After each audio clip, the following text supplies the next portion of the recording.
우리 잠깐 같이 기도드리겠습니다.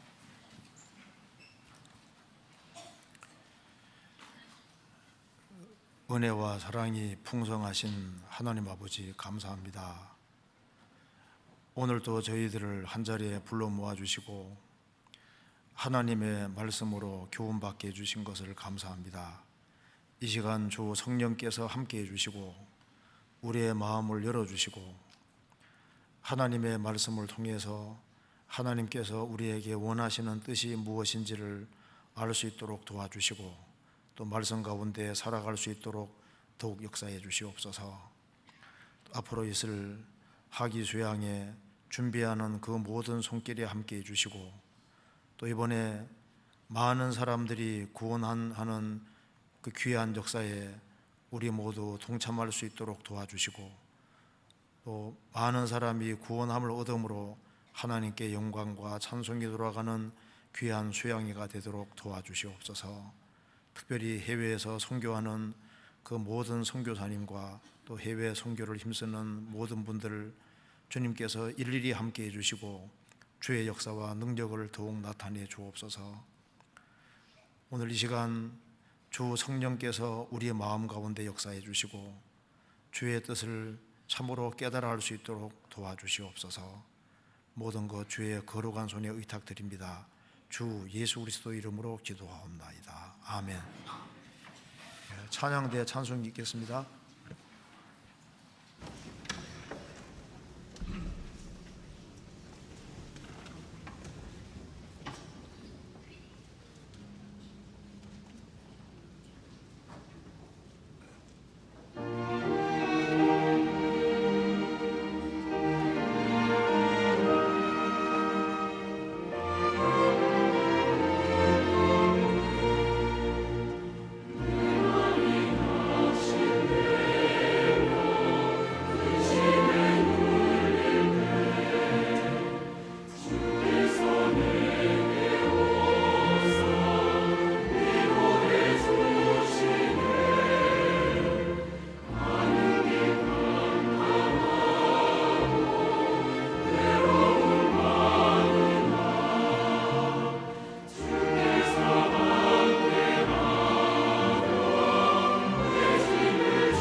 성경 창세기 13장 찾으시겠습니다.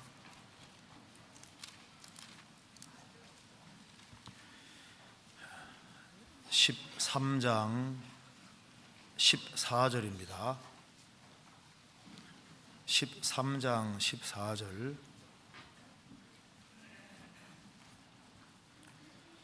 제가 읽겠습니다.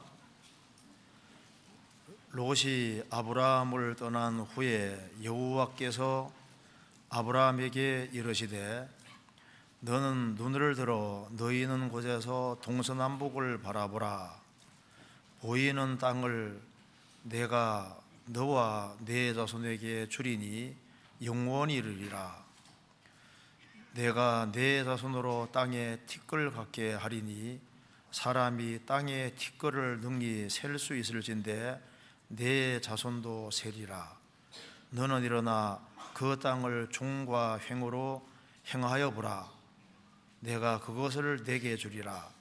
이에 아브라함이 장막을 옮겨 헤브론에 있는 만물의 상소리 수풀에 이르러 거하며 거기에서 여호와를 위하여 단을 쌓았더라. 거기까지입니다. 아시는 대로 이화 목사님께서는 지금 미주 지역에 전도차 가 계십니다. 대신 나왔습니다. 이제 하기 수양이 곧 하고 오는지 알고 계시죠? 예. 어떤 사람은 또 하기 수양이가 타고 오나 이래 생각하는 사람은 없겠죠. 아마 이제 1년이라는 시간 중에서 주님이 가장 크고 귀하게 생각하는 시간이 아마 하기수양의 3박 4일 그걸 하나님이 가장 크고 귀하게 생각하리라고 생각합니다. 왜냐하면 가장 많은 사람들이 구원을 받기 때문에 하나님께서 아주 큰 관심을 가지고 그리고 기다리시라고 생각을 합니다. 그래서 오늘은 저게 창세기 13장 말씀 좀 중심으로 해서 좀 말씀을 좀 드려보도록 하겠습니다. 오늘은 여기 창세기 13장 14절에 롯이 아브라함을 떠난 후에 하나님 말씀하시기를 너는 눈을 들어 너희 있는 곳에서 동서남북을 바라보라. 이렇게 주님 말씀하셨는데 이 말씀을 중심으로 조금 말씀을 드려보겠습니다. 성경에 보면은 아브라함이 갈대아 우르에 살고 있었습니다. 그런데 롯이라는 사람의 그 아버지가 하란으로 성경에 나와 있습니다. 그런데 하란은 갈대아 우르에서 일찍 죽었기 때문에 아마 롯이 자기 삼촌인 아브라함을 존경하고 아브라함을 아버지처럼 생각하고 따랐던 것 같습니다. 그래서 아브라함이 갈대아 우르에 나와서 가나안 땅 들어갈 때 롯도 같이 아브라함을 따라 나왔던 겁니다. 그리고 이제 아브라함과 동고동락하고 살았는데 가나안 땅에 들어와서 기근이 있어서 기근 피해서 롯은 아브라함과 롯은 애굽에 내려가게 됩니다. 애굽에 내려갔다가 아브라함은 자기 아내 사라가 왕에게 빼앗겨서 이제 결국은 가정적으로 큰 문제가 생길 뻔했는데 하나님이 도와주셔서 이제 무사히 에집트를 나오게 됩니다. 아브라함은 에집트에 들어갔다가 나오고 신앙이 완전히 회복이 됐는데요. 롯은 애굽에 들어갔다가 나오는 사이에 뭔가 섞인 것이 있는 겁니다. 세상 사랑하는 마음이 들어오게 됐습니다. 그래서 여기 창세기 13장 2절에 보시겠습니다. 3절에 보시면은 그가 남방에서부터 발행하여 베델에 이르며 베델과 아이 사이 전에 장막 쳤던 곳에 이르니 에집트에 나와서 베델과 아이 사이 이스라엘의 그 베델 지역과 아이 사이 지역이 좀 높은 지역이라고 하더라고요. 아주 산처럼 높은 지역이라고 하는데 거기에 이제 장막을 쳤습니다. 거기에서 아브라함의 가축의 목자와 롯의 가축의 목자 사이에 다툼이 생겨서 롯은 이 틈을 이용해서 분리되는 길을 택합니다.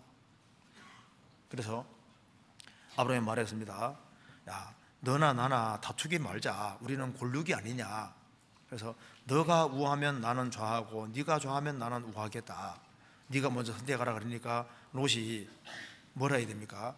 삼촌이 먼저 택하셔야죠. 이렇게 말해야 될 텐데 얌체가 자기가 먼저 택하는 것 봐요. 그래가지고 이제 눈을 들어서 요단 쪽을 바라보고 소돔 고모라 쪽을 택하게 됩니다. 그래서 이제 아브라함과 분리되는 길을 택하게 되는데, 그래서 이제 14절에 보면은 이렇게 해서 롯이 아브라함을 결국은 떠나게 됩니다. 아마 아브라함은 롯이 아버지가 없는 상태이기 때문에 자식처럼 정말 귀하게 생각하고, 그리고 아브라함이 롯을 굉장히 사랑하고 깊이 생각했던 것이 맞습니다. 롯이 소돔에 살 때 전쟁통에 붙잡혀서 저 단까지 붙잡혀 갔을 때 그 먼 곳을 최북단까지 가서 전쟁에서 데려오는 거 봐요. 그걸 보면은 아브라함이 롯을 아주 생명처럼 사랑했던 것이 맞습니다. 그리고 소돔 고모라 불탈 때도 그 롯을 위해서 기도했다고 성경에 되어 있지 않습니까? 그러니까 아브라함은 롯을 그렇게 사랑했음에도 불구하고 롯은 분리되는 길을 택해서 결국은 떠나가 버리는 겁니다. 그때 이제 아브라함 마음이 굉장히 착잡했을 수 있습니다. 그때 하나님이 이제 나타나셔서 말씀하시는 겁니다. 14절에 롯이 아브라함을 떠난 후에 여호와께서 아브라함에게 이르시되 너는 눈을 들어. 여기 이제 눈을 들으란 말이 나와 있는데 그 창세기 13장 10절에 보시겠습니다. 이에 롯이 눈을 들어 요단들을 바라본즉 소알까지 온 땅에 물이 넉넉하니 여호와께서 소돔과 고모라를 멸하시기 전이었는 고로 여호와의 동산 같고 애굽 땅과 같았더라. 여기 롯이 눈을 들어서 요단들을 바라본 것은 이게 육신의 눈인 겁니다. 육신의 눈으로 보니까 소돔 고모라 멸하기 전이기 때문에 얼마나 요단들 쪽이 좋은지, 소돔 고모라 멸하기 전이었기 때문에 여호와의 동산 같고 애굽 땅과 같았더라. 자신이 애굽에 들어가서 나왔는데 보니까 애굽 땅 비슷한 것이 있는 거예요. 눈을 들어서 봤는데 이것이 육신의 눈입니다. 똑같은 눈을 들어 했는데 14절에서는 하나님 말씀하시기를 너는 눈을 들어. 자신이 눈을 들어서 보는 것과 하나님이 보라는 것을 보는 것은 다른 거예요. 그래서 아브라함은 하나님이 눈을 들어서 보라는 것을 본 겁니다. 너는 눈을 들어 너 있는 곳에서 동서남북을 바라보라. 이걸 보면은 롯의 눈과 아브라함의 눈은 완전히 다릅니다. 롯은 육신의 눈으로 자기 원하는 것을 본 거예요. 아브라함은 가나안 땅에 들어갔지만 하나님이 발불친 만큼도 땅을 주지 않았습니다. 그런 나그네와 우구하는 자로 있었던 겁니다. 하나님께서 너는 눈을 들어서 너희 있는 곳에서 동서남북을 바라보라. 그렇게 말씀하시면서 15절 보이는 땅을 내가 너와 네 자손에게 주리니 영원이리라. 가나안 땅 전체가 바로 너와 너 자손의 것이 될 것이다. 이렇게 말씀하셨습니다. 너는 지금 나그네와 우구한 자로 있지만은 너는 이 가나안 땅이 너의 기업이 될 것이다. 그 약속을 받았던 겁니다. 그리고 16절에 내가 내 자손으로 땅에 티끌 같게 하리니 사람이 땅에 티끌을 능히 셀 수 있을진데 내 자손도 세리라. 너를 통해서 아주 어마어마한 자손이 나타나게 될 것이다. 이렇게 약속해 주셨습니다. 너는 일어나 그 땅을 종과 행으로 행하여 보라. 내가 그것을 내게 주리라. 너는 지금은 나고내로 있지만은 너가 가로로 가보고 세로로 걸어가 보라 그 말입니다. 이게 전부 다 너 것이 될 것이다. 이제 이렇게 약속했습니다. 그러니까 아브라함이 얼마나 롯 때문에 좀 마음이 착잡할 텐데 하나님 약속의 말씀을 딱 받고 나니까 얼마나 그 마음에 기쁨과 감사가 있었겠습니까? 그래서 18절에 이에 아브라함이 장막을 옮겨 헤브론에 있는 마므레 상수리 수풀에 이르러 거하며 거기에서 여호와를 위하여 단을 쌓았더라. 그래서 제단 쌓고 하나님께 감사와 찬송을 드린 겁니다. 여기서 이제 우리가 참 롯은 인생에서 제일 큰 실책이 바로 14절 롯이 아브라함을 떠난 후에 롯의 일생에 가장 잘못된 선택입니다. 롯은 성경에 의인으로 나오고 구원받은 사람으로 나옵니다.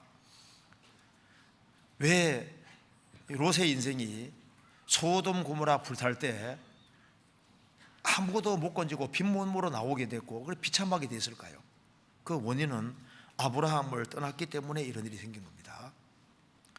아브라함에게는 하나님의 약속이 있고 아브라함 통해서 이스라엘이 구별되고 이스라엘 통해서 예수님이 오시고 예수님이 죽으시고 부활하심으로 구원을 완성하시고 그 완성된 복음이 전 세계 전파되는 거니까 아브라함에게는 하나님의 약속이 있고 하나님이 계속 나타나시고 함께 하셨던 겁니다.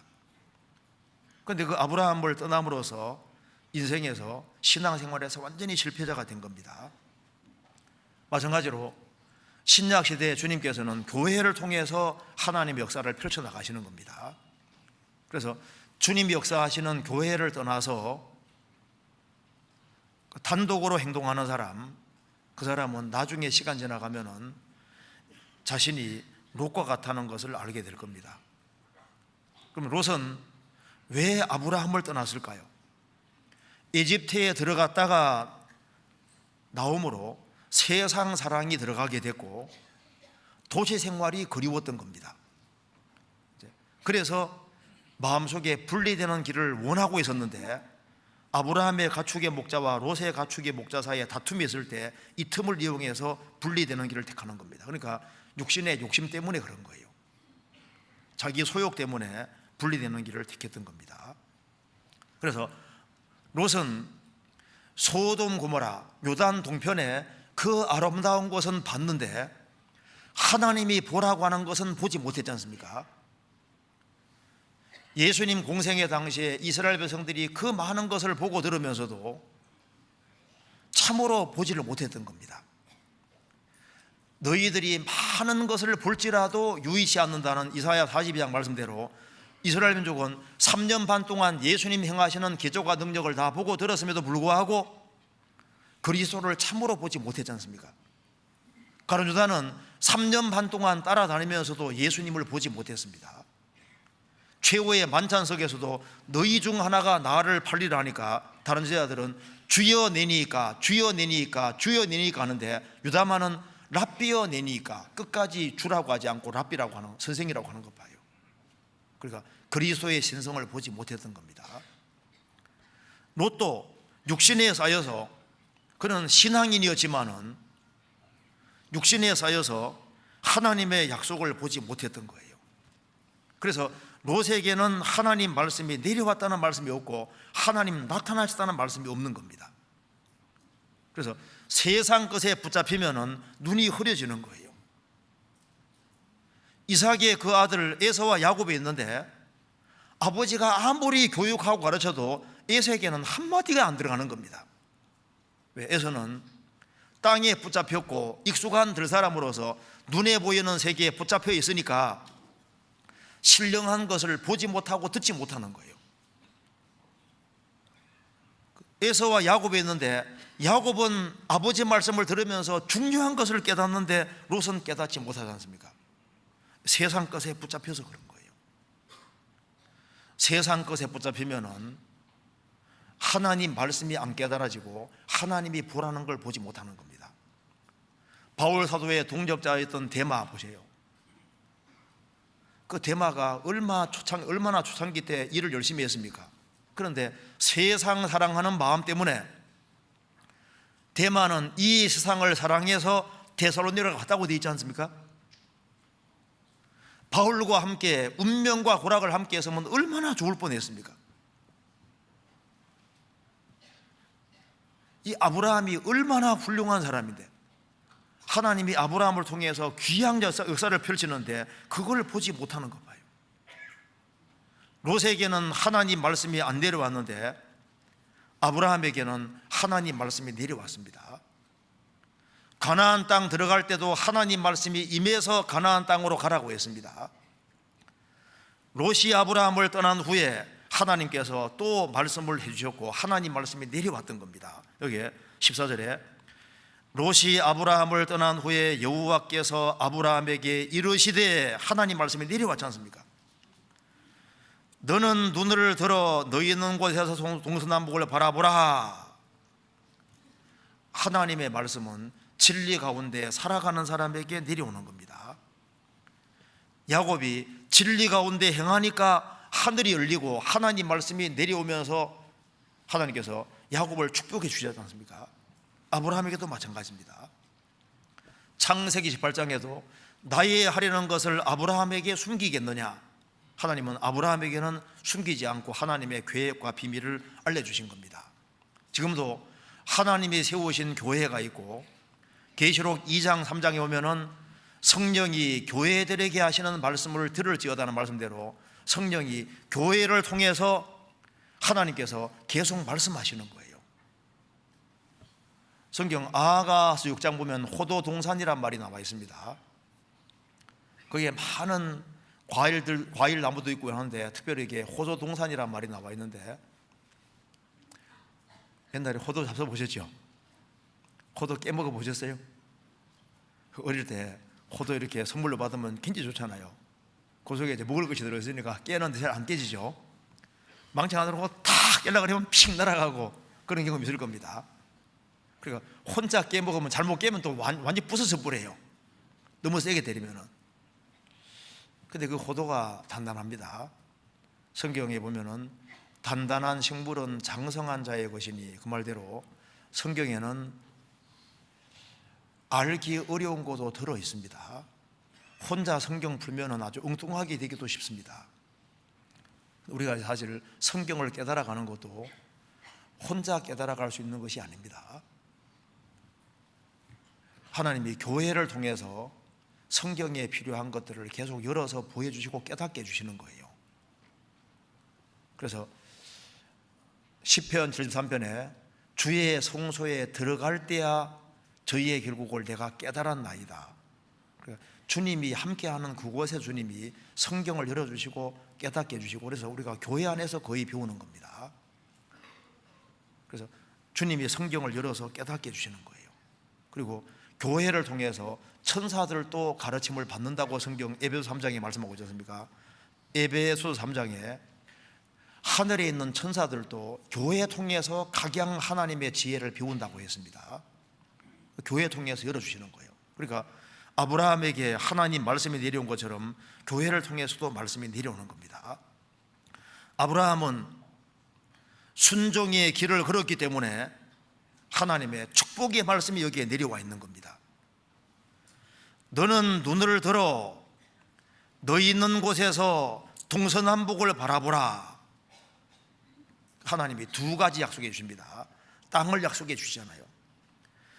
보이는 땅을 내가 너와 내 조선에게 주리니 영원히 이르리라.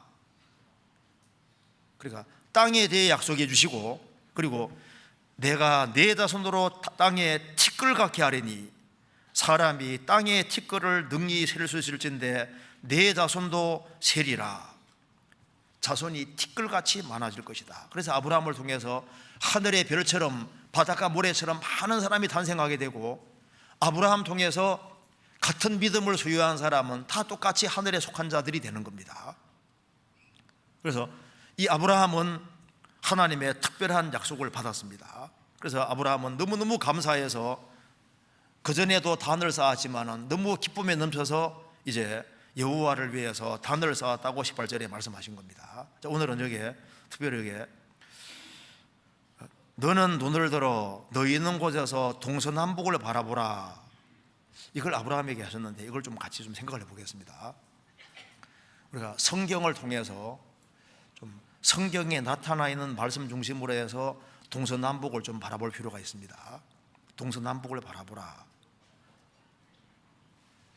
그리고 아브라함이 동서남북을 하나님 말씀하시는 쪽으로 봄으로써 그에게 주어진 축복이 얼마나 큰지를 알게 되고, 그것처럼 우리도 성경을 통해서 하나님이 보라는 것을 볼 때 우리가 얼마나 축복된 사람인지를 볼 수 있는 겁니다.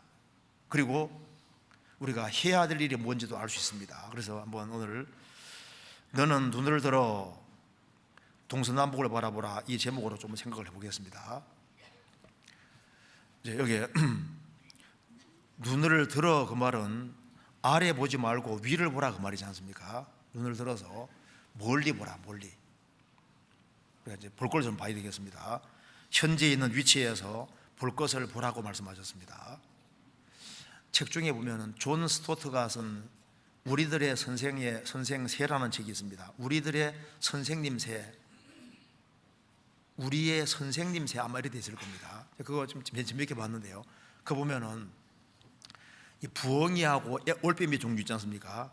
올빼미는 목을 딱 틀면은 180도 딱 돌릴 수 있거든요. 우리 한번 목 돌려볼까요? 이렇게 해가지고. 이게 보통 180도 돌아가는 사람은 거의 없죠. 이래가지고 뒤까지 완전히 가면 좋은데, 칡부엉이는 270도까지 돌릴 수 있답니다. 이렇게 해가지고 뒤로 갔다가 이까지 오니까. 근데 그 책에 뭐라 되냐면은, 이 부엉이 통해서 우리가 배워야 될 것이 있는데, 뒤도 보고 앞도 봐야 된다 그 말입니다.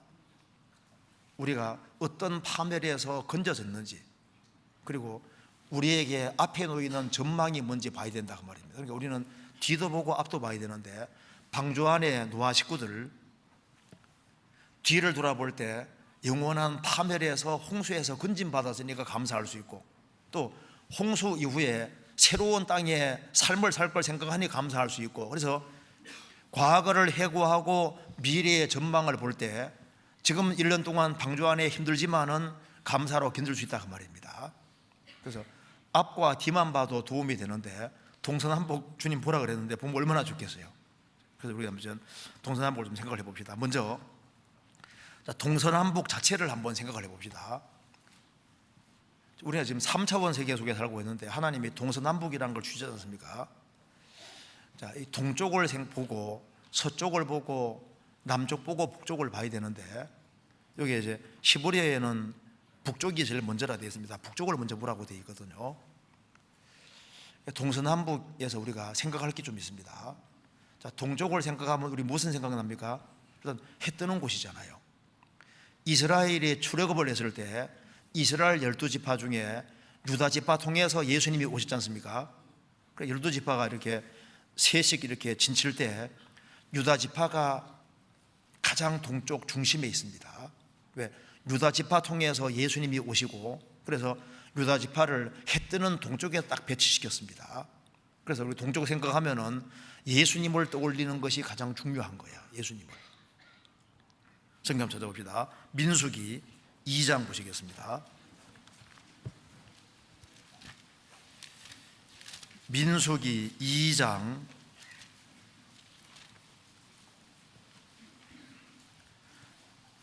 3절입니다.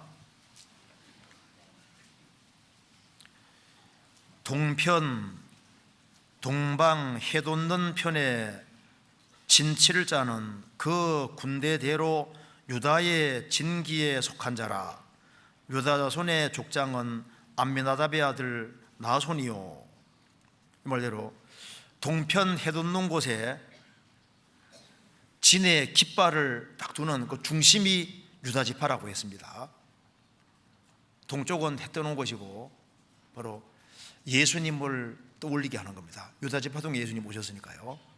그래서 동쪽에서 해가 떠오르는데, 해는 바로 예수님의 그림자가 되는 겁니다. 예수님은 초림하실 때도 돋는 해로 세상에 오셨습니다. 재림 때도 주님께서 해로 오신다고, 그 해가 동쪽에서 해가 뜨는 이것이 바로 예수님을 상기시켜 주는 것이 되는 겁니다. 성경 누가복음 1장 찾아봅시다. 누가복음 1장 78절.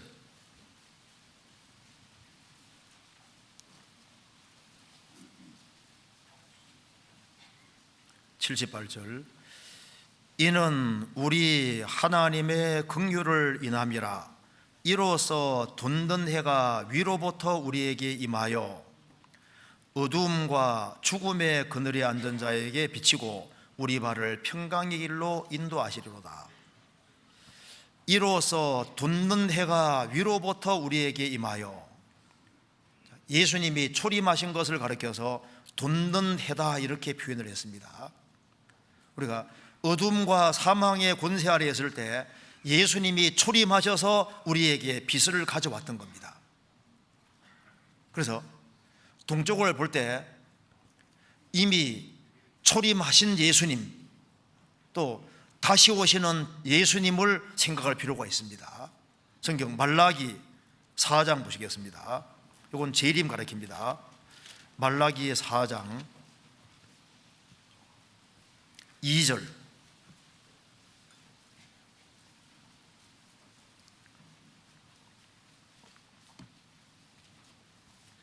(1331페이지입니다) 내 이름을 경외하는 너희에게는 의로운 해가 떠올라서 치료하는 광선을 발하리니 너희가 나가서 외양간에서 나온 송아지같이 뛰리라. 내 이름을 경외하는 너희에게는 의로운 해가 떠올라서 예수님의 재림을 가르칩니다. 그래서 샛별이 먼저 뜨고 해가 떠오르는 것처럼 샛별을 베드로서 1장에서는 예수님의 재림 예언이라 했습니다. 이러이러한 일이 되는 것을 보거든 샛별이 떠오르고 그 다음에 해가 떠오르는 것처럼 재림의 징조가 나타나고 주님이 오시는 거예요. 주님 오실 때 여기에 의로운 해가 떠올라서 치료하는 광선을 발하리니, 구원받고 산다는 것 자체가 고달픈 겁니다. 많은 상처를 받고 생을 살 수 있습니다. 주님 오시는 그날 치료하는 광선을 발하리니, 영혼 몸 전체가 완전히 치료될 거 아니에요. 불구의 몸도 완전히 해방될 거고, 모든 전신이 완전히 치료되고 완전히 영광스러운 몸을 입을 때 너무너무 기뻐서 외양간에서 나온 송아지같이 뛰리라. 그래서 동쪽으로 볼 때는, 우리가 먼저 성경 전체로 생각할 때 동쪽은 해가 떠오르는 곳이니까 이미 오신 그리스도, 다시 오실 그리스도를 생각하면은 이게 이제 동쪽에 대한 좋은 교훈이 될 수 있습니다. 그렇잖아요. 그리고 서쪽을 보면 뭘 생각해야 될까요? 서쪽. 동쪽을 보고 이제 예수님을 생각해야 된다면 서쪽 보면 뭘 생각해야 될까요? 성경 한번 찾아봅시다. 사도행전 16장 봅시다. 사도행전 16장 6절입니다.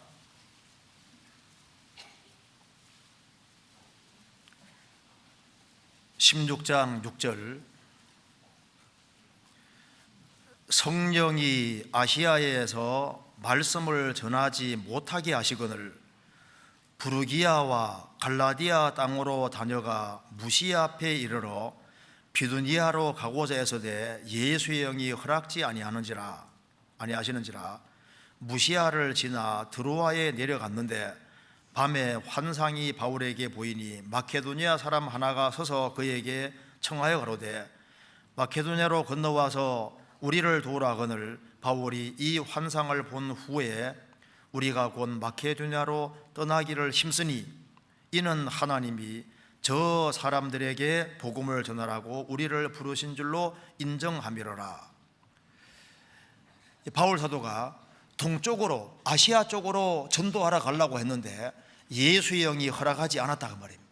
허락하지 않고 저쪽에 마케도니아 서쪽으로 가도록 유도하셨습니다.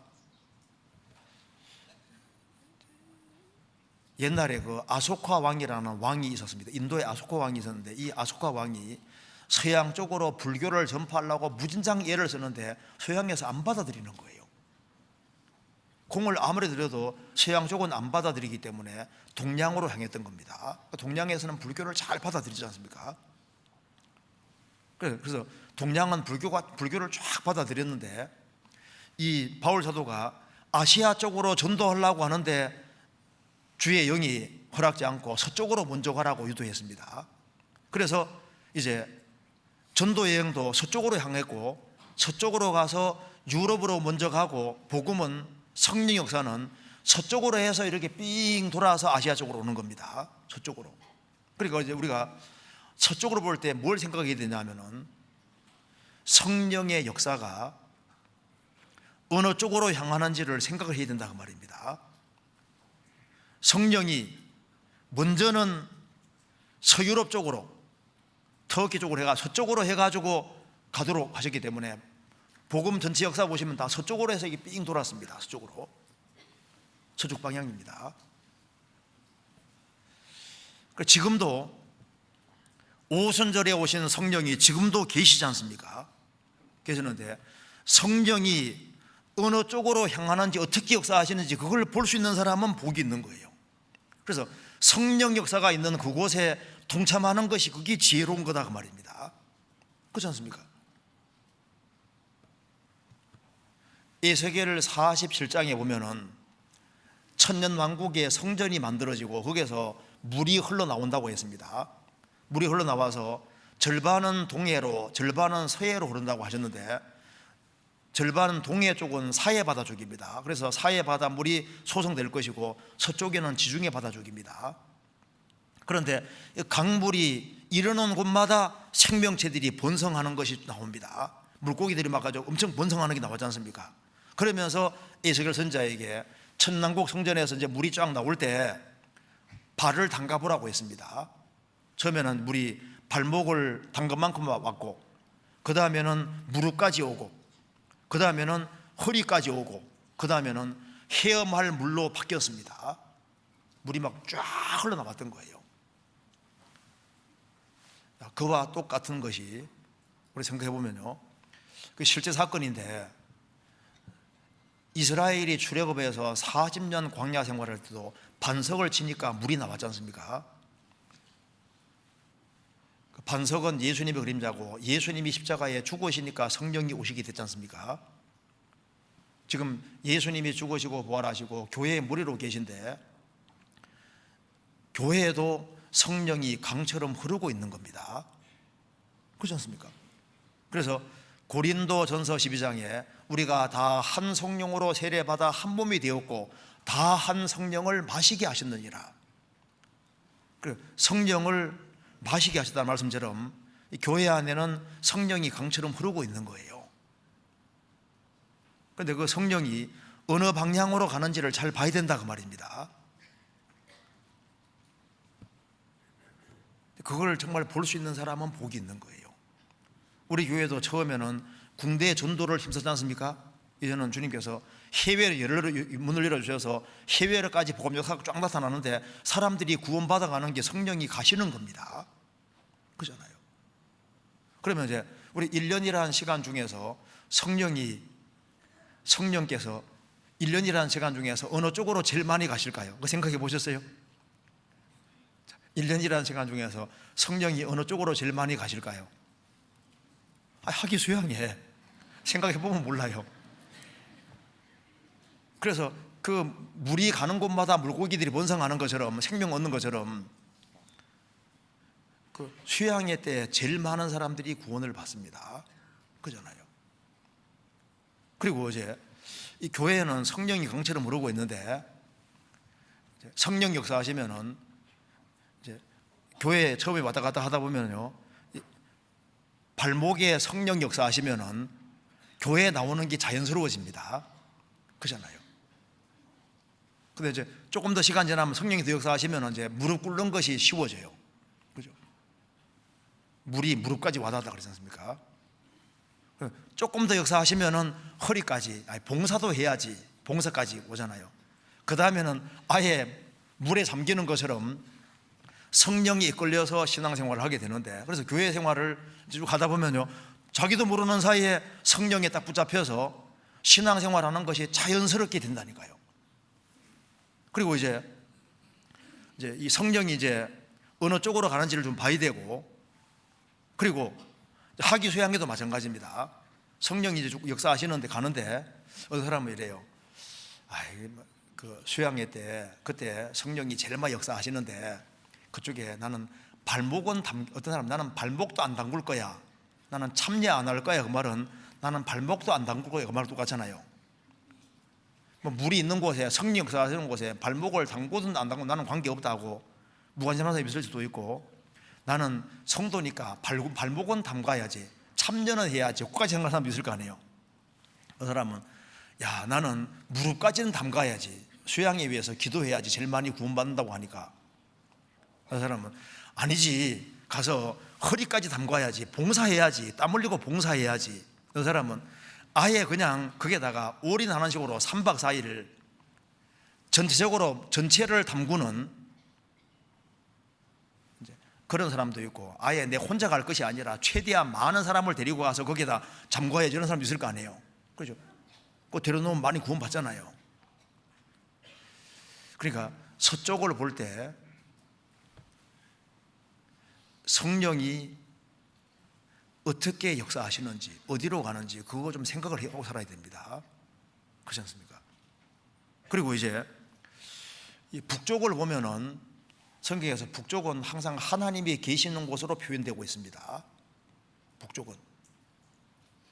북쪽은 성경에 특별히 중요한 곳으로 나오거든요. 성경에서 봅니다. 레위기 1장 보시겠습니다. 레위기 1장, 하나님께 제사 드릴 때도 레위기 1장 11절,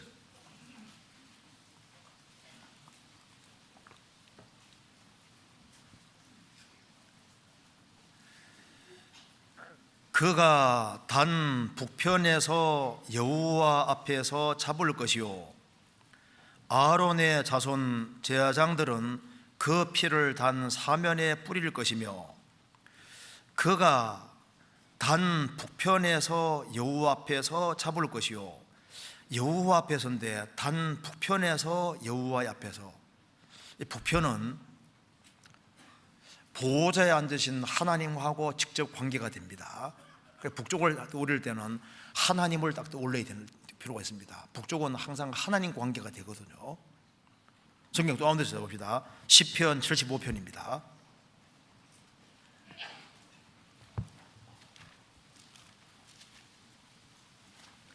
(75편)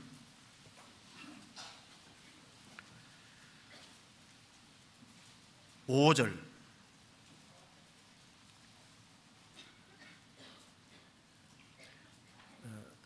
제가 4절부터 읽어보겠습니다. 내가 오만한 자들어 오만히 행치 말라 하며 행악자들어 뿔을 들지 말라 하노니, 너희 뿔을 높이 들지 말며 교만한 목으로 말하지 말지어다. 대저 높이는 일이 동에서나 서에서 말미암지 아니하며 동에서도 말미암지 아니하고 오직 재판장이신 하나님이 이를 낮추시고 저를 높이시느니라. 높이는 일은 동쪽도 서쪽도 남쪽도 아니다.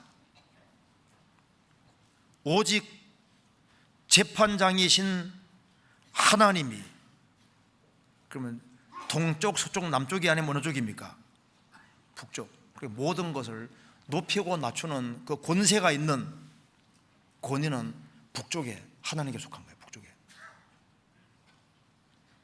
성경에서 봅시다. 욥기 한번 찾아봅시다. 37장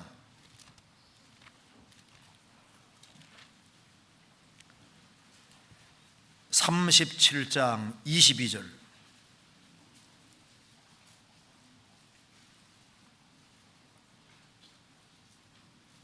37장 22절, 북방에서는 금빛이 나오나니 하나님께는 두려운 위험이 있느니라. 북방에는 금빛이 나오나니, 어떤 사람은 이걸 오로라할 거라고 얘기를 하는데, 북방에 금빛 오로라고 얘기를 하는데, 그거보다는 북방에서는 금빛이 나오나니, 그 하나님의 그 역사가 북방에서, 구원의 역사도 북방에서 그 구원의 역사를 이루시는 분이 하나님이신데, 그 하나님 역사를 거스리는 사람은 무서운 심판을 받게 되는 겁니다. 그래서 북방에서는 금빛이 나오나니 하나님께는 두려운 위험이 있느니라. 세상에서 제일 무서운 것은 예수님이 빛으로 오셨는데 그 그리스도의 빛을 대적하는 사람, 그 사람은 가장 큰 벌이 준비되어 있습니다. 그래서 높이는 일은 북쪽에서, 그래서 성경에서 북극 지폐란 말도 나와 있는데 하나님이 북쪽에 있는 것으로 이렇게 표현을 하고 있습니다. 그래서 동쪽 하면은 얼른 예수님도 올리고, 서쪽 하면은 성령 역사, 북쪽 하면은 성부 하나님 역사. 그리고 북쪽 하면 또 하나 떠올릴 것은 마귀 역사도 생각하게 됩니다. 마귀가 하나님을 도전할 때 북극 지폐 산 위에 저장하래라고 하나님을 도전하지 않습니까? 성경에서 봅시다. 이사야 14장, 이사야 14장 12절입니다.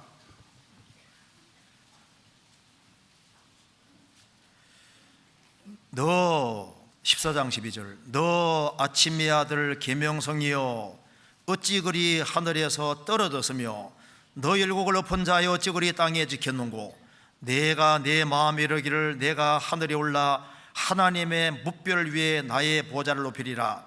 내가 북극 지폐의 산 위에 자정하리라. 가장 높은 구름에 올라 저기 높은 자와 비길이라 하도다. 그러나 이제 내가 음부곳 구덩이 맨 밑에 빠치우리로다. 여기 북극 지폐의 산 위에 자정하리라. 가장 높은 구름에 올라 가장 높은 자 하나님과 비길이라 하도다.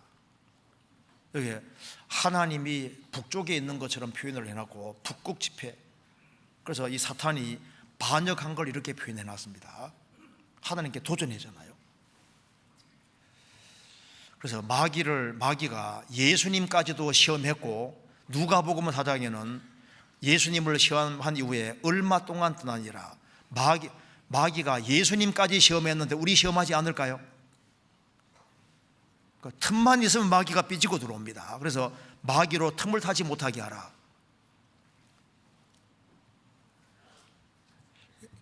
그런데 이제 우리가 생각해 보고서, 그러면 성경에 남쪽은 보통 안 좋게 얘기를 합니다. 할 때 일단 남쪽에 애굽이잖아요. 에집트가 있잖아요. 할 때 간에 이스라엘 민족이 할 때 에집트로 내려가면 얻어 터지는 거예요. 징계 받고 싶으면 남쪽으로 내려가면 됩니다. 남쪽 내려가면 무조건 얻어 터지거든요. 남쪽에서는 반드시 올라와야 되는데, 우리가 보면 성도의 도리를 생각할 수 있는 겁니다. 남쪽 보면은 남쪽은 내가 있을 곳이 아니라 이스라엘 쪽으로 올라와야 되는 거예요. 남쪽으로 내려가면 항상 얻어 터졌습니다. 그래서 남쪽은 세상의 그림자가 되는 거예요. 그래서 이 남쪽에 머무르는 것이 성경에 합당하지 않은 것으로 되어 있고, 도움 구하러 남쪽으로 내려가면 항상 화가 있다고 표현을 하고 있습니다. 그래서 에티오피아의 여왕도 이제 남쪽에서 이스라엘 쪽으로 올라왔지 않습니까? 그 남쪽에서 이스라엘 쪽으로 올라오는 게 축복인 거예요. 성경 찾아봅시다. 이사야 30장 찾아봅시다. 먼저 31장부터 봅시다. 31장 1절.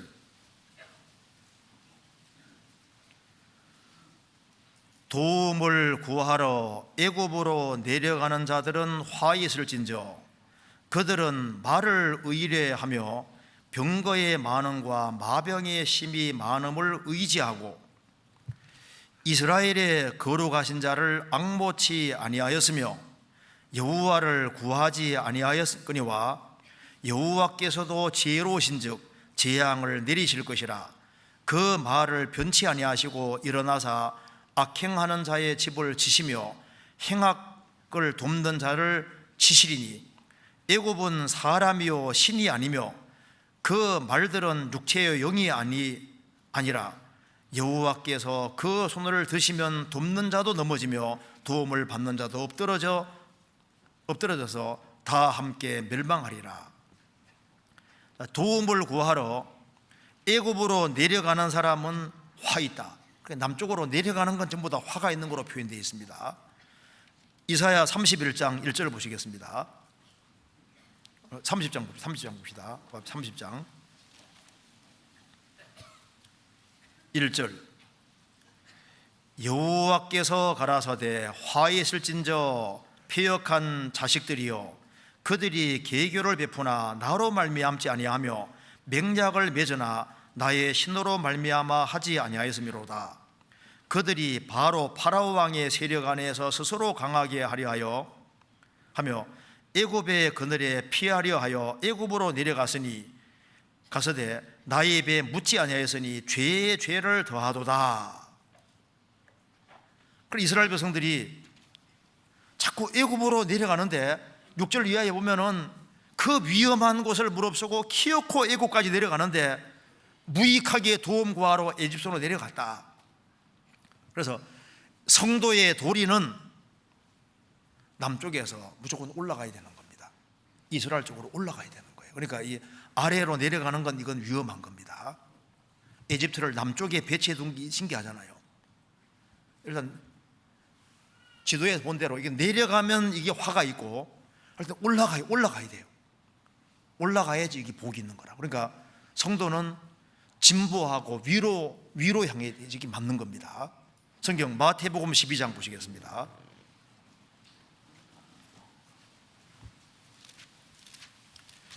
마태복음 12장 42절.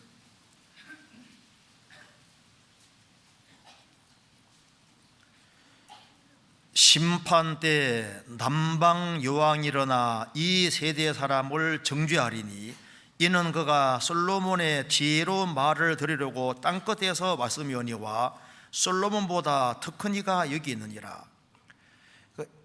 에티오피아의 시바 여왕은 에집트보다 더 밑에 있는 스바 여왕이 그 에티오피아 쪽에서 1500 내지 2000km 되는 그곳에서 인생의 문제 풀러 예루살렘에 왔다 그 말입니다.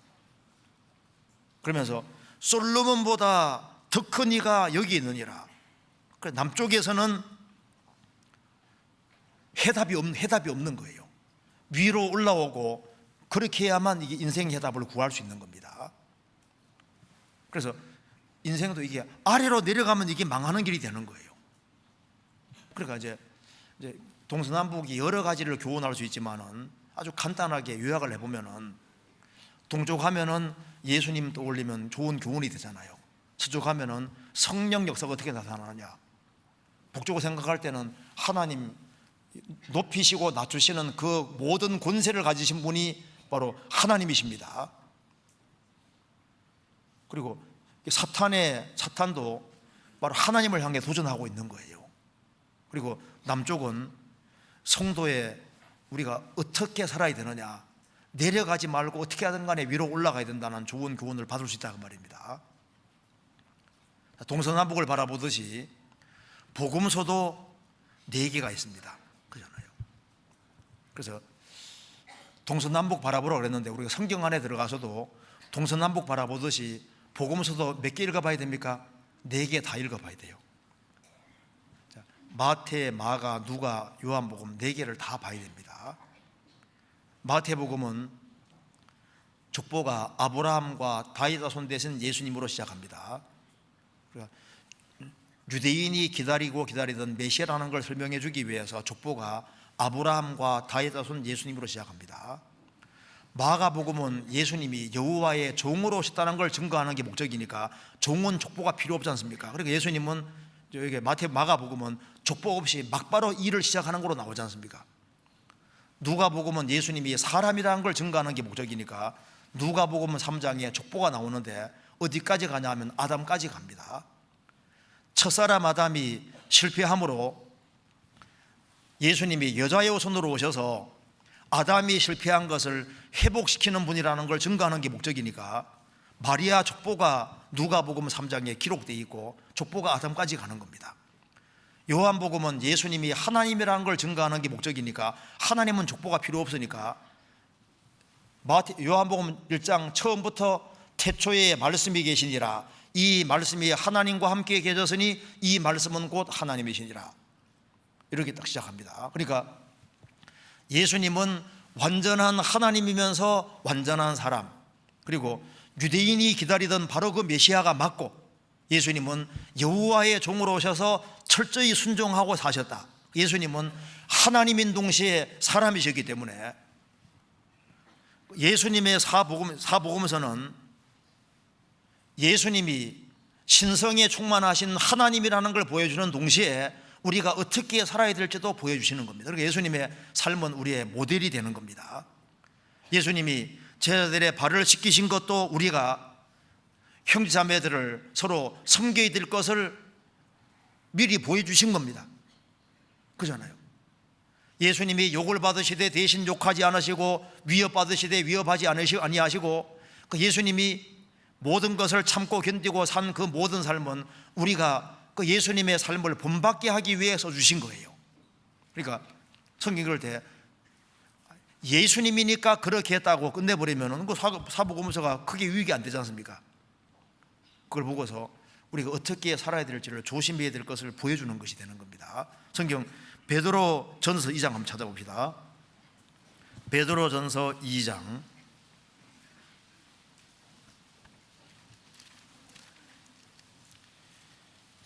19절입니다.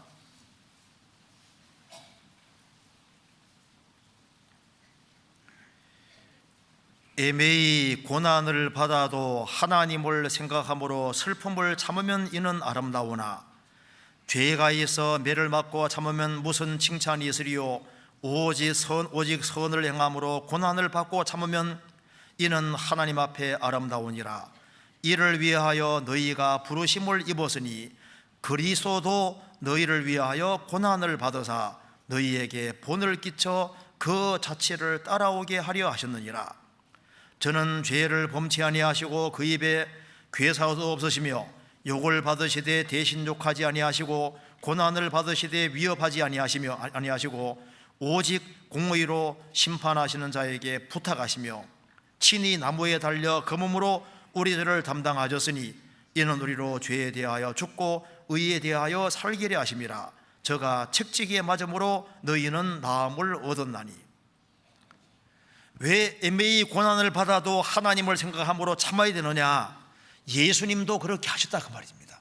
그러니까 예수님의 삶이 우리에게 모범이고 우리가 어떻게 살아야 될지 표준을 보여줬다고 얘기를 하고 있습니다. 그러니까 동서남북을 바라보듯이 요한복음만 볼 것이 아니라 누가복음도 봐야 되고 예수님이 여호와의 종으로서 어떻게 철저하게 순종하고 사셨는지 마가복음도 봐야 되고 마태복음 다 봐야 되는 거예요. 복음서 4개를 다 골고루 봐야 된다고 말입니다. 그래서 눈을 들어 동서남북을 바라보는 것처럼 사복음서도 4개를 다 봐야 되는 거예요. 다 관점이 다 다르게 기록되어 있는 겁니다. 또한 동서남북을 바라보듯이 사랑도 차원이 4개가 있는 겁니다. 동서남북 있듯이 사랑도 4개의 차원이 있지 않습니까? 성경 에베소서 찾아봅시다. 에베소서 4장입니다. 3장입니다. 3장 18절.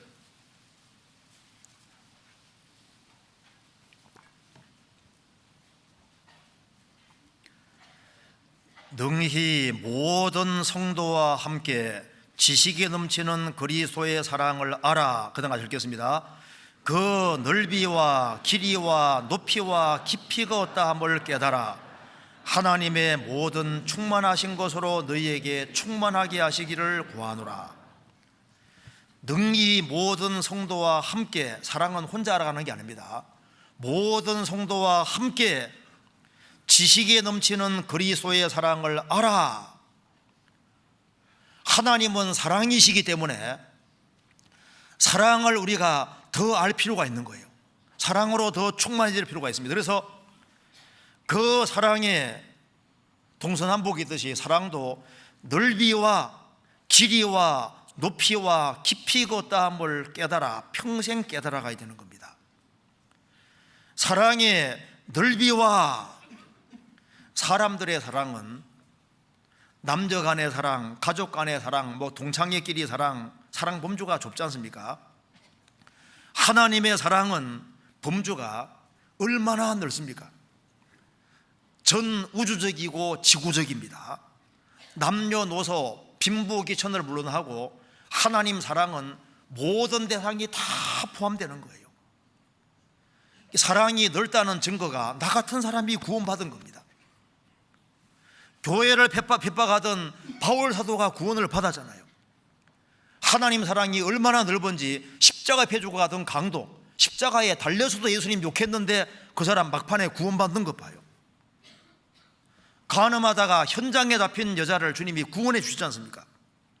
구약에 므낫세가 얼마나 많은 죄를 짓고 하나님의 단을 흐르고 거기에다가 우상을 막 세우고 자기가 손수 만든 우상도 세우고 했음에도 불구하고 그가 나중에 감옥에서 전쟁터에 붙잡혀가서 감옥에서 가시가 가득한 그 감옥 안에서 고통받으면서 마음을 딱 돌이키니까 주님께서 어떻게 했습니까? 그를 건져주셨고 그가 예수님 족보에도 들어오게끔 축복해 주셨습니다. 수고하고 무거운 짐진 자들아 다 내게로 오라 내가 너희를 쉬게 하리라. 다입니다. 다. 어떤 죄인도 하나님은 한 명도 빠짐없이 다 구원받기 원하시는 것에서 우리가 하나님의 사랑의 넓이를 볼 수 있잖아요. 하나님은 한 사람도 멸망하기 원치 않으십니다. 그리고 그 사랑의 길이와 사람의 사랑은 넓이도 제한되어 있고 길이도 한계가 있잖아요. 우리 시대에 아직까지 심판이 안 온다는 것도 기적입니다. 이 타락한 시대에 하나님은 불신자에 대해서 오래 참으시는 것에서 사랑의 길이를 볼 수 있습니다. 한 명이라도 더 구원받게 하기 위해서 시간을 계속 주시는 곳에서 사랑의 길이를 볼 수 있습니다. 그리고 우리 죄를 처리해 주시되 영원한 속죄라는 말이 뭡니까? 그게 하나님의 사랑의 길이를 보여주는 거잖아요. 염소와 송아지 피로 아니하고 오직 자기 피로 영원한 속죄를 이루사 죄를 영원히 처리하셨다. 영원은 길이가 끝이 없는 겁니다. 우리의 과거, 현재, 미래 죄를 영원히 처리하신 것에서 사랑의 길이를 볼 수 있습니다. 그리고 구원받았지만 우리가 얼마나 연약하고 얼마나 넘어지기 쉬워요. 그렇지만 주님께서 이 하나님은 영영이 우리 하나님이시니 우리를 죽을 때까지 인도하시리로다. 죽을 때까지 끝까지 인도하시는 곳에서 사랑의 길이를 볼 수 있습니다. 하나님은 구원받은 사람을 손 놓지 않으십니다. 주님은 자기 사람을 사랑하실 때 끝까지 사랑하시나 끝까지. 그리고 이스라엘이 그렇게 불순종했음에도 불구하고 이스라엘 백성들이 언약의 백성이기 때문에 없애지 아니하고 우리 시대에 회복시키는 거 봐요. 그리스도를 대적하고 그렇게 말썽을 부렸지만은 하나님이 이스라엘 민족을 잊지 아니하시고 언약대로 돌아오게 하셔서 지금 이스라엘 민족이 이제 구원받을 준비가 돼가고 있지 않습니까? 그 사랑의 길이를 볼 수 있는 겁니다. 또 그 사랑의 높이와 남녀 간의 사랑이 깊을까요? 어머니가 자식 사랑하는 사랑이 더 깊을까요? 어머니가 자기 사랑하는 사랑이 더 깊은 사랑이죠. 왕이 백성을 위해 죽었다. 이건 깊은 사랑입니다. 얼마나 사랑하면 왕이 백성을 위해 죽겠습니까? 그런데 그보다 훨씬 더 깊은 사랑은 창조주가 이 세상에 내려오셔서 피조물을 위해서 죽으셨다. 이 사랑의 깊이는 헤아릴 수 없습니다. 저 높은 곳에서 무덤 아래까지 낮아지시고 우리를 구원해서 모든 하늘 위에까지 하나님 우편에까지 앉혀놓는 이것은요 사랑의 그 높이가 얼마나 큰지를 보여주는 거예요. 그리고 사랑의 깊이가 없다함을 깨달아. 사랑에는 깊이가 있습니다. 나이가 들어가면 들어갈수록 애들이 이쁘죠. 애들이 이뻐진다는 것은 이게 이제 나이가 들어가고 있다는 증거입니다. 그래서 할아버지 할머니들이 손자 손자를 얼마나 사랑하는지요. 나이가 더 들어가면 더 이뻐질 거 아니에요. 주님은 몇 살입니까? 영혼이니까 이게 얼마나 사랑하는데 깊이. 야곱은 노년에 요셉을 낳았기 때문에 요셉을 깊이 사랑했다고 되어 있잖아요. 그러니까 사랑도 깊이라는 것이 있습니다. 그러니까 어머니는 자식을 사랑하는데 그 깊이는 헤아리기 어렵습니다. 그런데 하나님이 사람 사랑하는 깊이는 절대 헤아릴 수 없어요. 피조물은 절대 다 알 수 없습니다. 얼마나 하나님의 사랑이 깊으신지 그것을 우리가 계속적으로 알아가야 됩니다. 그래서 사랑도 차원이 4개가 있는 거예요. 그렇잖아요. 그리고 눈을 높이 들어서 우리가 뭘 봐야 되냐 하면은, 이 바벨탑 사건 때는 인간이 하나님께 도전해서 하나님이 사방으로 흩어버리지 않습니까? 동서남북으로 흩어버렸습니다. 바벨탑 때문에 동서남북으로 흩어진 거지 않습니까? 이스라엘은 그리스도를 배척한 죄로 동서남북으로 흩어지지 않습니까? 그런데 우리 시대 이스라엘 민족이 동서남북에서 모여들고 있는 것도 봐야 됩니다. 성경 에스겔 5장 한번 찾아봅시다. 에스겔 5장 12절입니다.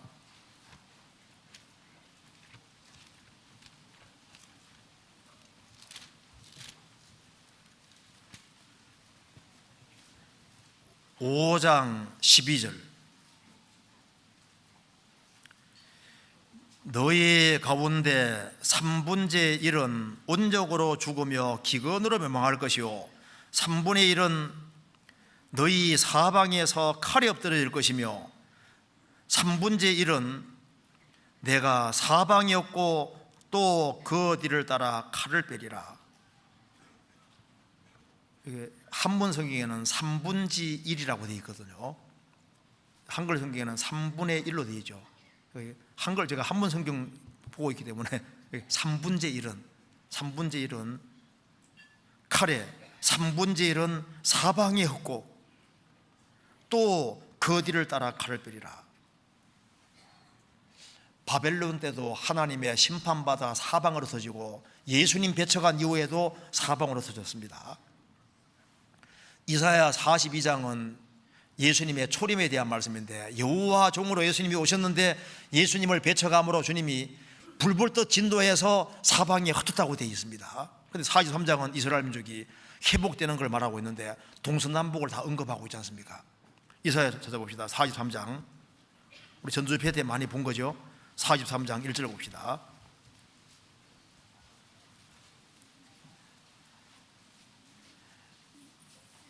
(43장 1절) 야곱아 너를 창조하신 여호와께서 이제 말씀하시느니라. 이스라엘아 너를 조성하신 자가 이제 말씀하시느니라. 5절 두려워 말라. 내가 너와 함께하여 내 자손을 동방에서부터 오게 하며 서방에서부터 너를 모을 것이며 내가 북방에 이르기를 놓으라. 남방에게 이르기를 구려하지 말라. 내 아들들을 원방에 이끌며 내 딸들을 땅끝에서 오게 하라. 이스라엘을 동서남북에서 하나님께서 다 모으시는 거예요. 우리 시대에 이스라엘 민족이 동서남북에서 모여서 이스라엘 땅에 돌아오는 것을 봐야 됩니다. 성경 이사야 11장 보시겠습니다. 이사야 11장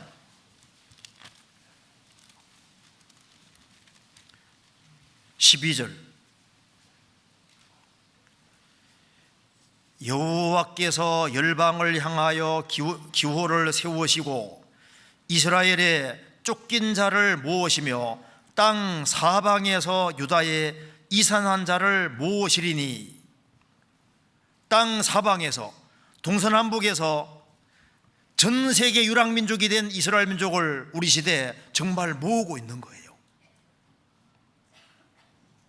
이사야 60장에서도 눈을 들어 사면을 보라, 이스라엘 자손이 몰려온다고 했지 않습니까? 이스라엘 민족이 성경 그대로 모여들고 있습니다. 그리고 이제 요한계시록 7장에 가면은 7년 환란 전 3년만 동안에 하나님이 땅에 사방 바람을 붙잡는다고 했지 않습니까? 환란을 다 중지시키는 거예요. 왜? 유대인들이 구원받아야 되니까. 그래서 땅에 사방 바람을 붙잡아서 유대인들이 실제로 구원받는 일이 있습니다.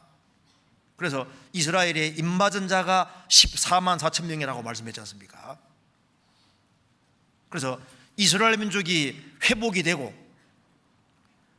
7년 환란 속에 들어가면 전 3년만 동안에 하나님이 땅에 사방 바람 붙잡아서 전쟁의 바람을 붙잡아서 평화를 주시고, 그래서 이스라엘 민족이 이스라엘 땅에 다 돌아와서 민족적으로 회개하는 그것도 우리가 미리 보는 겁니다.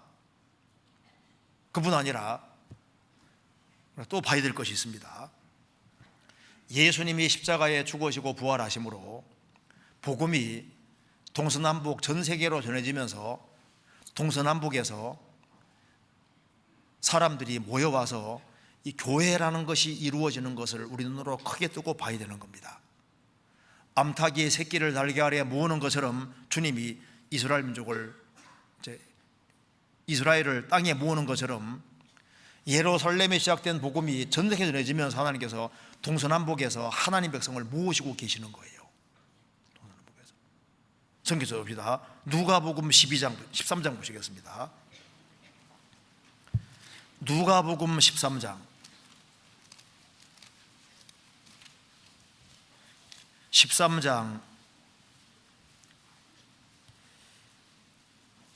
29절 같이 한번 읽어보겠습니다.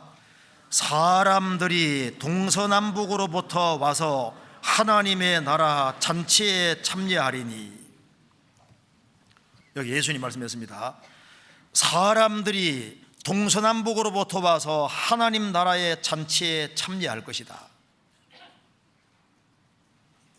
마태복음 22장에서도 예수님이 사거리 길에 가서 사람을 만나는 대로 오라고 했습니다. 복음이 전파됨으로 동서남북 각지에서 복음은 하나님의 잔치인 거예요.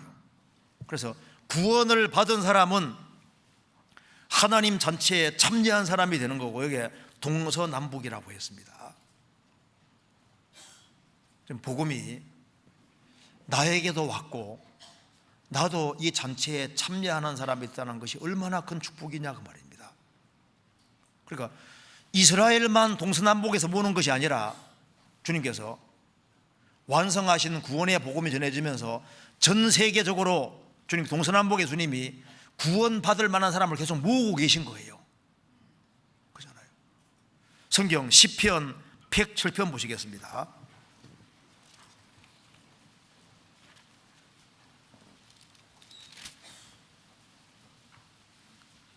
(107편) 1절입니다.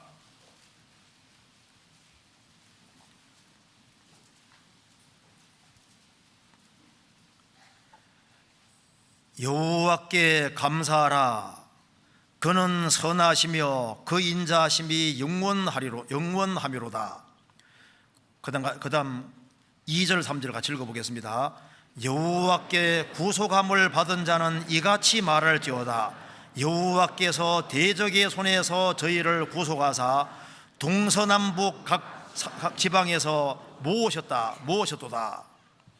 동서남북 각 지방에서부터 모으셨도다.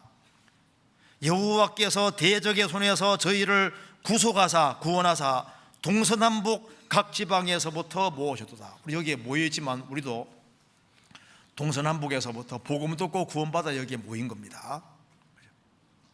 근데 어떤 사람들이 모여 있을까요? 한번 좌우 한번 보세요. 앞뒤 좌우 봐봐요. 어떤 사람이 구원받았습니까?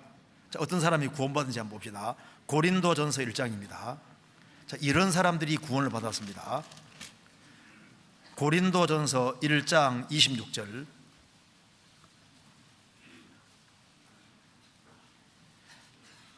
형제들아, 너희를 부르심을 보라. 육체를 따라 지혜 있는 자가 많지 아니하며 능한 자가 많지 아니하며 문벌 좋은 자가 많지 아니하도다.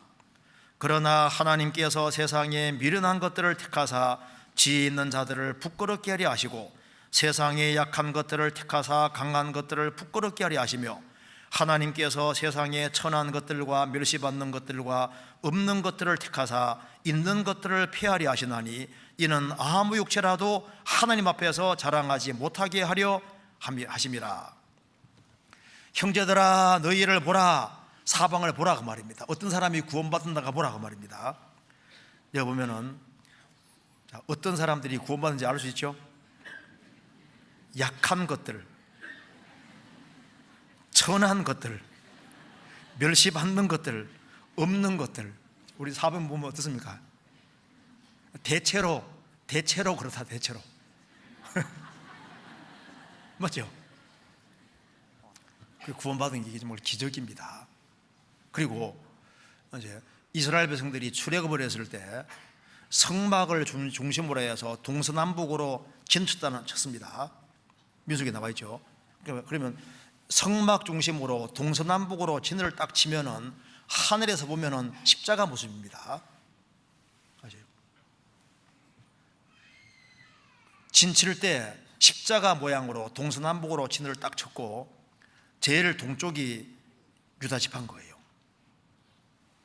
진 쳤습니다. 그런데 그 출애굽한 이스라엘 백성들이 진친 모습이 성경에 보면은 사도행전 7장에 광야 교회 모습이라고 했습니다. 교회는 십자가 중심으로 딱 서 있는 거예요. 그리고 진칠 때 어디가 중심입니까? 성막이 중심이잖아요. 성막의 핵심이 법궤입니다. 법궤 속에 십계명 들어있지 않습니까? 그러니까 말씀 중심으로 딱 뭉쳐 있는 거예요. 그 법궤는 바로 예수님의 그림자입니다. 그러니까 교회는 이스라엘이 진친 것을 보면은 교회는 그리스도 중심 그리고 말씀 중심이어야 된다는 것을 확실히 보여주는 것이 되는 겁니다. 그래서 성막을 중심으로 해서 딱 진치고 그리고 같이 움직였던 거예요. 교회의 머리가 주님이시기 때문에 주님 중심이고 주님은 말씀으로 나타나시니까 말씀 중심이 될 수밖에 없는 겁니다. 그리고 주님이 그곳에 함께 하셨기 때문에 그들을 보호하고 인도하시고 지켜주셨던 거예요. 성경 스가랴서 2장 찾아보시겠습니다. 스가랴서 2장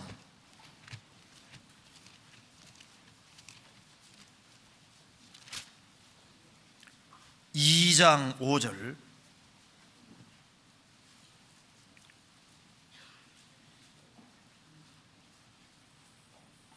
여호와의 말씀에 1314페이지입니다. 여호와의 말씀에 내가 그 사면에서 불성곽이 되며 그 가운데서 영광이 되리라. 이 바벨론 포로 잡혀갔던 이스라엘 민족이 돌아왔을 때 하나님께서 이스라엘 백성들에게 동서남북 사면에서 불성곽이 될 것이다. 그러니까 누가 이스라엘을 이길 수 있겠습니까? 그것처럼 신약시대 주님이 세우신 교회 안에 주님이 중심에 계시고 주님이 동서남북의 사면에 불성곽이 되듯이 교회를 지켜주시는 겁니다. 그래서 너는 베드로라, 내가 이 반석 위에 내 교회를 세우리니 음부의 권세가 이기지 못하리라. 마귀가 공격하지만 주님이 도와주시기 때문에 지금까지 교회가 성장해 왔던 겁니다. 그 옛날에 아람 군대가 이스라엘 쳐들어왔을 때 엘리사를 포위했습니다. 그때 게하시가 내 주여 어찌하리이까. 엘리사가 기도하니까 하나님이 게하시 눈을 딱 열어주시니까 그 엘리사 배후에 불병거 불말들이 가득해서 아람 군대를 진멸을 하려고 딱 대기하고 있고, 그리고 이제 엘리사 전체를 딱 두르고 있었다고 나와 있지 않습니까? 그걸 봤을 때 게하시는 더 이상 두려워하지 않았을 겁니다. 주를 경외하는 자를 주님이 주의 천사가 둘러 진치고 건진다고 성경에 말씀했습니다. 그 배후에 주님이 딱 지키고 있는 거예요. 그리고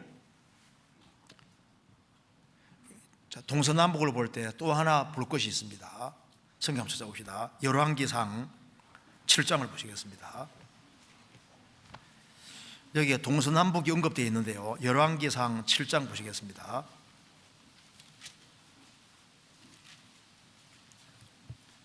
7장 23절.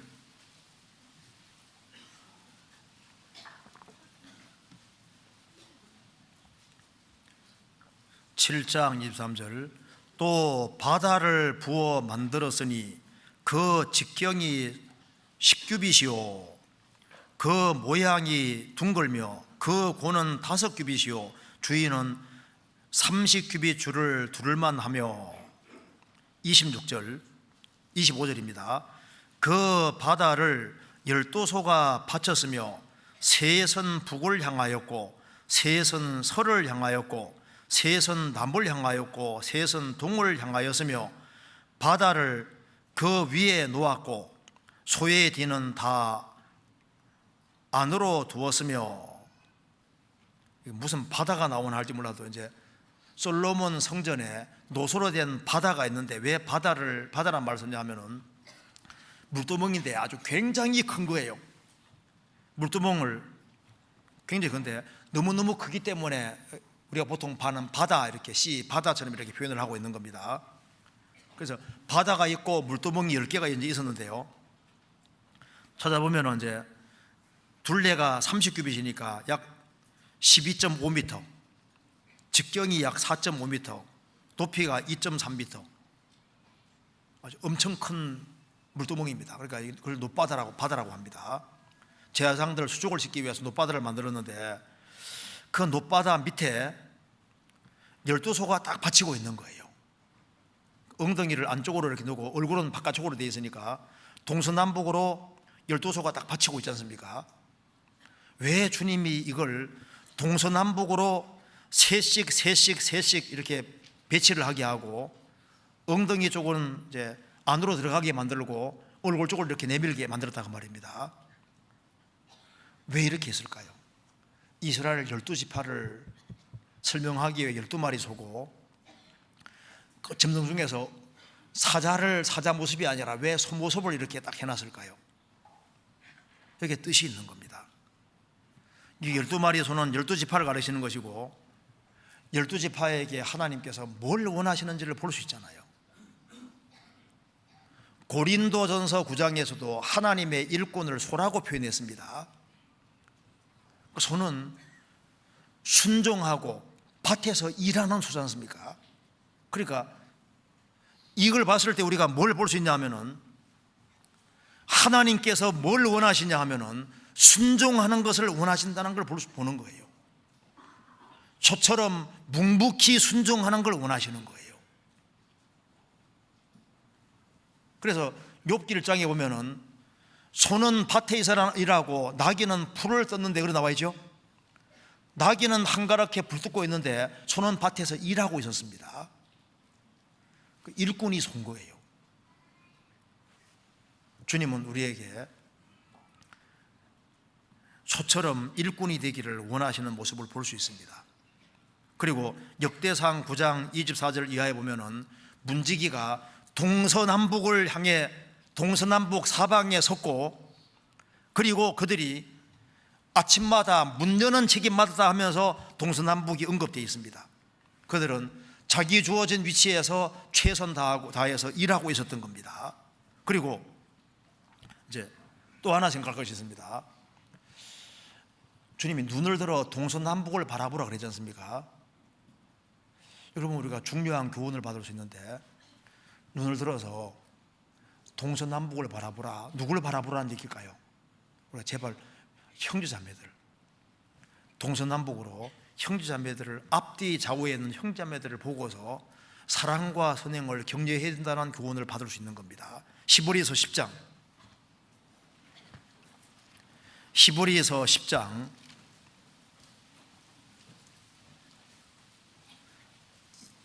24절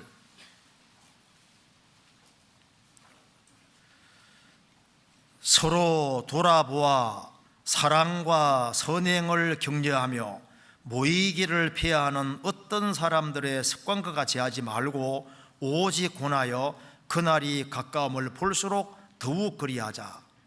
서로 돌아보아.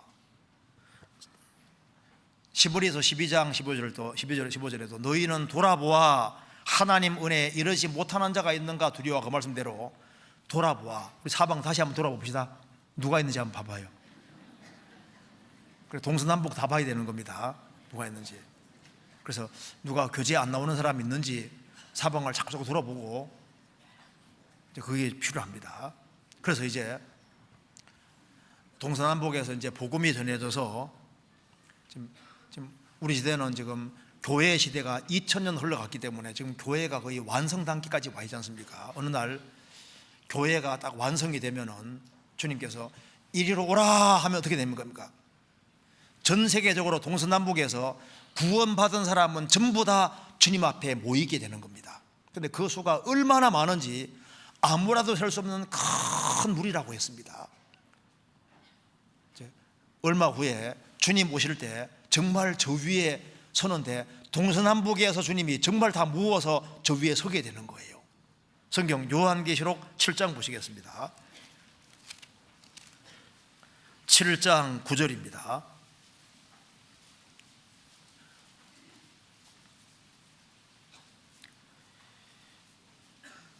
이 일 후에 내가 보니 각 나라와 족속과 백성과 방언에서 아무라도 능히 셀 수 없는 큰 무리가 흰옷을 입고 손에 종려 가지를 들고 보좌 앞과 어린 양 앞에 서서, 이스라엘 이 땅에서 14만 4천 명이 구원받을 때 이 일 후에가 장면 전환입니다.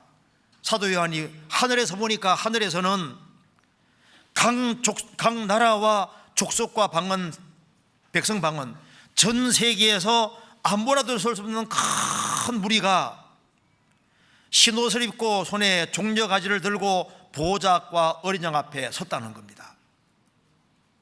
이것이 구원받은 성도를 말하는 거예요. 구원받은 성도가, 전 세계적으로 구원받은 성도가 주님 앞에 서 있는 걸 말하는 것이고, 흰옷은 예수님 피로 죄를 사함받은 것을 가르치는 것이고, 종려나무는 승리를 가르치기 때문에 예수님 부활 승리 가르치는 겁니다. 우리는 예수님의 죽으심과 부활, 죄 사함과 의롭다함, 그 예수님의 복음에 의지해서 저 위에 서게 되는 거예요. 저 위에 섰을 때 한 사람이 구원받으면은 너와 내 집이 구원받고 30명, 60명, 100명이 구원받게 되어 있는데, 나 통해서 일생 동안에 동서남북에서 정말 많은 사람들이 구원받아서 같이 저 위에 선다면 얼마나 복이 되겠습니까? 저 위에 섰을 때 내 사랑하는 가족이 저 위에 다 선다면, 동서남북에서 알게 모르게 우리가 기도해주고 도와준 많은 사람들이 같이 선다면 저 위에서 얼마나 기쁘겠습니까? 같이 서야 되는 겁니다. 그리고 창세기 다시 한번 봅시다. 이제 13장 다시 보시겠습니다.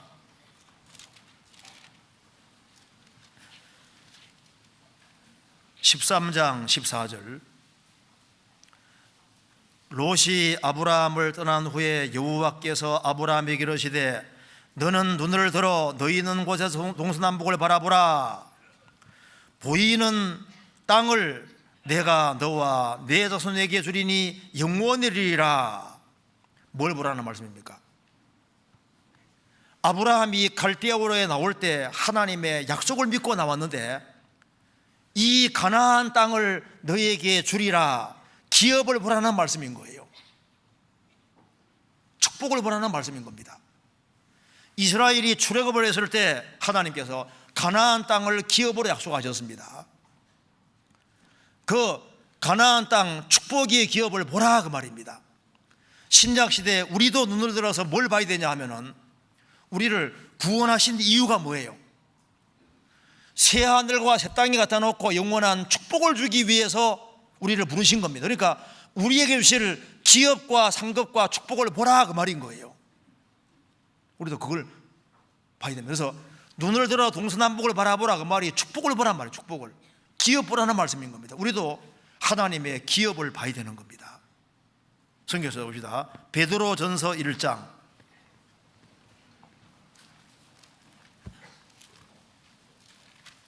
1장 3절입니다.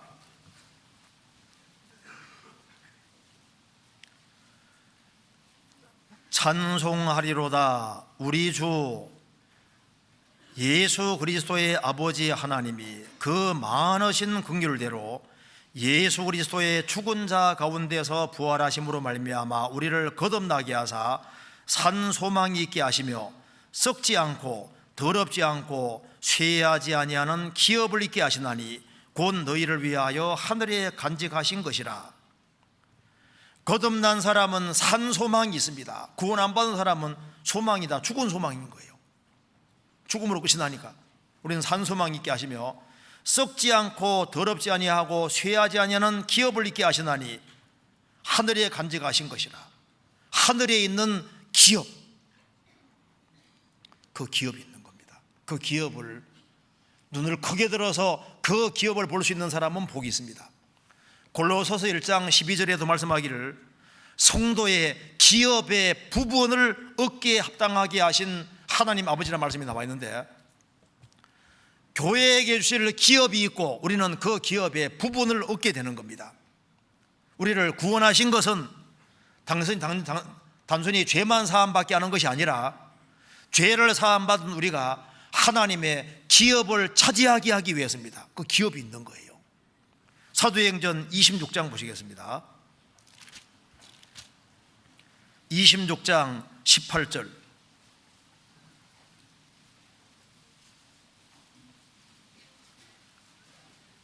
(26장 18절)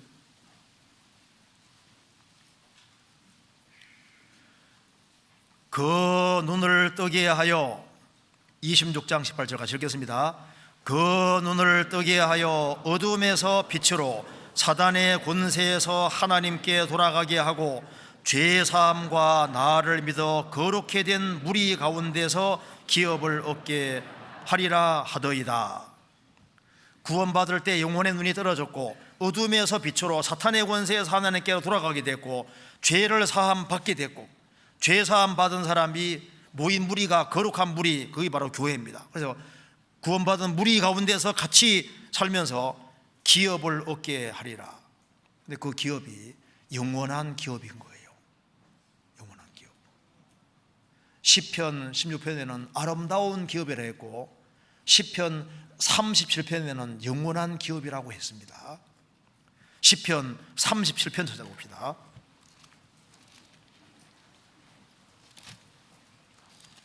(37편) 18절.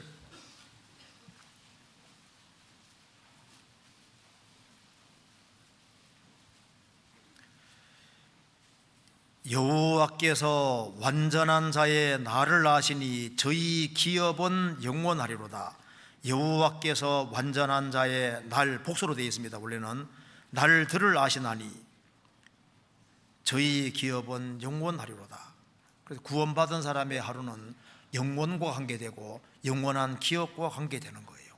그래서 아브라함은 쓸쓸하게 가나안 땅에 있었지만은 눈을 들어서 하나님의 기업의 약속을 봤을 때 얼마나 기쁘겠습니까? 우리도 지금 이 세상에 살고 있지만은 우리를 위해서 영원한 기업이 약속이 되어 있는 겁니다. 그걸 우리가 볼 수 있습니다. 또 한 가지 우리가 뭘 봐야 되냐면은 눈을 들어서 동서남북에서 불쌍한 영혼들을 우리가 봐야 되는 거예요. 세계적으로 지금 우리가 복음을 전하고 있는데 이 복음을 전해서 전 세계 사람들이 구원되는 것을 봐야 되고, 동서남북으로 깔려 있는 것이 사람인데 불쌍한 영혼들을 동서남북으로 봐야 되는 겁니다. 그리고 교회를 통해서 복음이 전 세계에 전파되는 것도 봐야 되는 겁니다. 지금 교회 통해서 지금 무슨 일이 벌어지는지 눈을 크게 뜨고 봐야 됩니다. 우리가 길을 가면서도 동서남북 보면 불쌍한 영혼들이 널리지 않습니까? 그들을 위해서 우리가 무엇을 해야 될지를 봐야 되는 겁니다. 아가서 4장에서는 눈이 비둘기 눈이라 했는데 7장에서는 연못 눈이라고 되어 있습니다. 내가 깨끗하게 바르게 살아야지 비둘기 눈이다 그 말입니다. 그런데 신을 신은 발이 아름답다고 하면서는 눈이 연못 눈이거든요. 영혼이 보이는 눈은 큰 눈인 거예요. 영혼을 건지고 살아야 되겠다, 그 눈은 큰 눈인 겁니다. 눈을 크게 들어서 동서남북에 불쌍한 영혼들이 보이고, 그리고 내가 어떻게 살아야 될지를 볼 수 있는 사람이라면 그 사람은 정말 복된 눈입니다. 그리고 또 어떤 눈이 있어야 되냐 하면은, 우리가 수양간에 1년에 우리가 한 차례 이제 수양이 하지 않습니까? 우리가 각 교회마다 한 차례씩 하는데, 그 수양에 전국의 형제자매들이 모이는 것을 봐야 됩니다. 예루살렘에 하나님의 눈이 가 있는 것처럼 교회의 머리로 주님이 계시고 주님이 교회를 주관하고 계신데, 수양회 때 동서남북에서 많은 그리스도인들이 모여서 같이 3박 4일 지내면서 같이 동고동락하고, 그 속에서 동서남북에서 많은 사람들이 몰려와서 거기에서 사람들이 구원받는 것을 우리가 봐야 되는 거예요. 이스라엘은 1년에 3차씩 갔는데 우리는 동계수련회하고 이제 수양회 2개가 있지 않습니까? 특별히 하계 수양회 중요합니다. 왜? 가장 많은 사람들이 구원받기 때문입니다. 그래서 수양의 중요성을 보는 사람은 복이 있습니다. 거기에 형제자매들이 가장 많이 모이고 또 가장 많은 사람을 데려와서 구원받게 하는 그것의 중요성을 보는 사람은 복이 있습니다. 그리고 창세기 13장 다시 봅시다. 그리고 여기에 이렇게 말했습니다. 13장 16절입니다. 내가 내 자손으로 땅에 티끌 같게 하리니 사람이 땅에 티끌을 셀 수 있을진데 내 자손도 세리라. 여기서 우리가 왜 주님이 아브라함에게 이렇게 말씀하셨을까요? 순종과 희생의 중요성을 여기서 볼 수 있는 겁니다. 롯은 아브라함을 따라 나왔지만은 자기 주관과 방법대로 살으니까 그를 통해서는 누가 사람들이 구원받았습니까? 그에게는 구원 역사가 딱 끝나버리지 않습니까? 그래서 롯은 자기 아내도 결국은 소돔 고모라에서 오염시켰고 두 딸도 오염시키고 롯의 가축의 목자 아무도 못 건졌잖아요. 그러니까 아브라함은 왜 하나님께서 자손이 티끌같이 많이 되고 전 세계를 영향 미치게 됐을까요? 그는 순종의 길을 걸었던 겁니다. 우르에서 나와서 가나안 땅으로 갔고, 그리고 가나안 땅에 끝까지 거했습니다. 그리고 그는 돈이 많은 부자지만 평생 텐트에 살았습니다. 아브라함, 이삭, 야곱 똑같이 텐트에 살았다고 되어 있습니다. 그들은 하늘을 바라보고 순종의 길을 택했던 겁니다. 그러니까 한 사람의 순종이 얼마나 중요한지를 볼 수 있습니다. 롯이 만일 아브라함처럼 믿음과 순종의 길을 걸었으면 소돔 고모라가 빨리 안 망합니다. 아브라함과 계속 관계만 가져서도 소돔의 전도를 꽤 했을 거 아니에요. 의인 10명이 있으면 소돔 빨리 안 망할 수 있었던 겁니다. 롯은 순종의 길을 아브라함은 순종의 길을 걸음으로 그에게는 영원한 축복이 약속되어 있고, 그를 통해서 얼마나 많은 사람들이 구원받았습니까? 땅에서 매이면은 하늘에서도 매이는 거예요. 땅에서 순종의 길을 걸어가고 합심하면은 하늘에서도 역사해 주시는 겁니다. 인간의 책임이 얼마나 중요한지를 볼 수 있습니다. 그리고 동서남북을 볼 때 또 하나 생각할 것이 있습니다. 요한계시록 21장 봅시다. 천성의 문이 진주문인데 제가 한번 보시겠습니다. 요한계시록 21장 12절입니다. 크고 높은 성곽이 있고 12문이 있는데 문마다 12천사가 있고 그 문들 위에 이름을 썼으니 이스라엘 자손의 12지파의 이름들이라. 동편의 세 문, 북편의 세 문, 남편의 세 문, 서편의 세 문이니. 21절 같이 읽어보겠습니다. 그 12문은 12진주니 문마다 한 진주요 성의 길은 맑은 유리같이 같은 증거이더라. 여기 문이 12문이 있는데 여기 12지파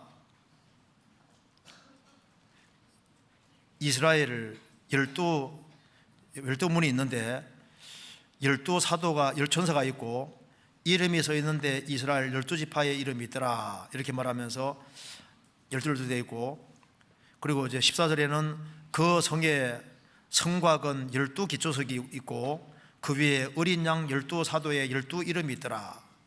그러면서 여기에 문이 12문인데 동서남북으로 있는데 문마다 한 진주요, 진주문이라 그랬죠. 왜 진주문이라 그랬을까요? 진주는 이게 고난을 가리키는 거예요. 진주는 조개 속에 이물질이 들어가서 고통 속에 생기는 거지 않습니까? 문이 진주문이라고 되어 있는 것을 보면 구약시대든 신약시대든 간에 천국 들어가는 사람은 많은 고난을 통과해 선다는 걸 알 수가 있는 겁니다. 그렇잖아요. 그래서 구약시대든 신약시대든 간에 하나님의 백성은 이 세상에서는 예수님이 배척받은 세상이기 때문에 환난과 고생이 있다는 걸 당연히 생각해야 되고, 그리고 우리는 십자가를 지도록 부르심받았고 세상에서는 고생하도록 부르심받은 거예요. 세상 사람들은 세상이 놀이터라고 생각하지만 우리는 전쟁터고 우리는 십자가를 지고 주님 따르는 사람이기 때문에 희생하고 수고하고 고생할 것을 각오하고 살아야 되는 겁니다. 그래서 아브라함이 갈대아울에 나와서 가나안 땅 들어가는 발이 얼마나 아름다운 발입니까?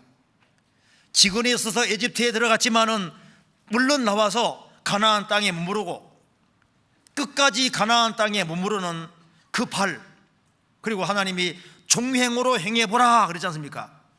가로로 세로로 행해보라, 십자가 비슷하지 않습니까? 가로로 세로로 행해보라, 바른 것이 너의 것이 될 것이다.